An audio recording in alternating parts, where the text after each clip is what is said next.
Hello everyone, this is a very short one just to show you we're talking around or about 3D space and how one calculates the normal to a plane by doing the cross product of any two vectors in the plane, how that applies to the mathematical formula for a plane, the standard form ax plus by plus cz plus d equals 0, and eventually where we throw equals time in there to move that around as well. But that said, how does AutoCAD deal with a plane? You would think there'd be the 3D face command would be a standard way to do it, and it is by grabbing any 3D points it will make a face. However, really where it deals with planes is in the user coordinate system and keeping track of it. Now, I will recommend that as people get involved with user coordinate systems, you always do a 3-point definition of coordinate systems. However, realistically, since we're talking about unit vectors and normals, I'm going to go ahead and draft a normal on here and then show you how the program works with regard to user coordinate systems and defining a plane. So I'm going to do that by remembering I can draft exactly on AutoCAD. My current layer is centerline. This is AutoCAD 2009. I will point out that AutoCAD 2011 starts to do a lot more intuition type drafting like you see in SketchUp. But I will just say a line from some arbitrary point. I'm going to say 100, 100, 500. And then we have to realize that we don't have to see something. We can say at 1 angle 30 angle 55, and what that will have done will be to have drafted a line that has a plane. It has an angle of 30 degrees if projected into the x-way plane, and has an angle of 55 degrees if projected onto a plane that kind of follows its path. So that is there. Zoom extents, and I don't see anything there. There it is. There's my line. Now, if I list it, it will list showing what I put in, and it's going to give me then basically some of these, what's called a unit vector describing that vector. Alright, that said, what we can do now is say UCS Z A for Z-axis.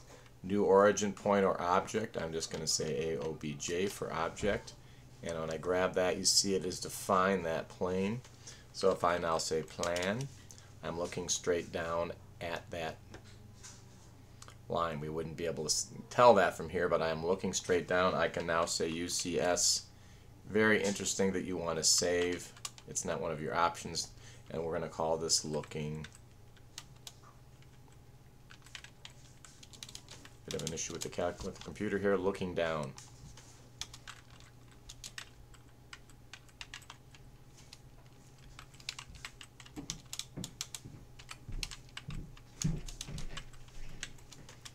Alright, so now I have a UCS. Now if we go into the UCS tools, which are right here, we can see that there's all kinds of different tools set up. I've already got one set up.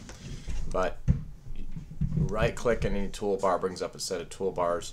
UCS is important enough that it's named twice as well.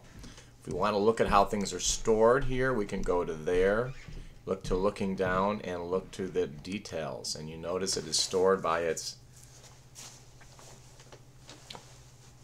X, Y, and Z of the origin point, and then a vector description of each of the lines of the x-axis direction, the y-axis direction, and the z-axis direction. It's not actually stored by the normal here, so it's a little bit odd. But if you took the calculation, each of these, if you took the square root of the squares, you would get 1. These are unit vectors they're storing.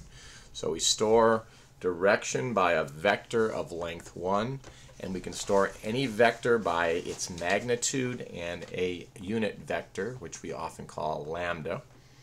Lambda will be comprised of, as we see, an x, y, and z component that's summed together in the distance formula, square root of x squared.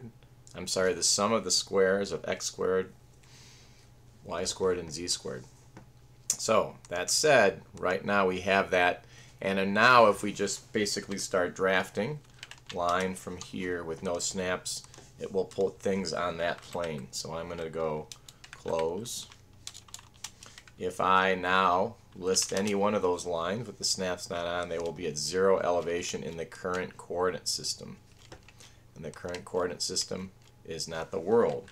So if we now say 3D face, we can go from the endpoint here, or the midpoint, I guess. I'll just do that. Midpoint to midpoint to midpoint. And then finish out.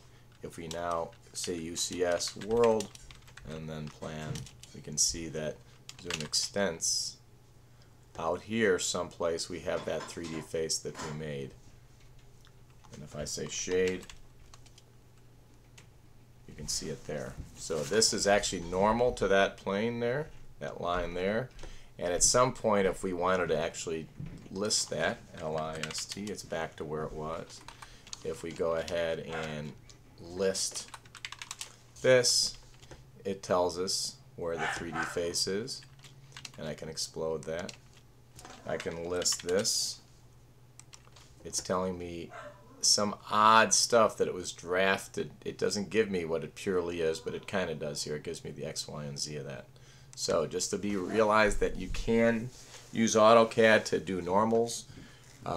It's not as straightforward as it is just by kind of doing cross product of any two vectors in a plane.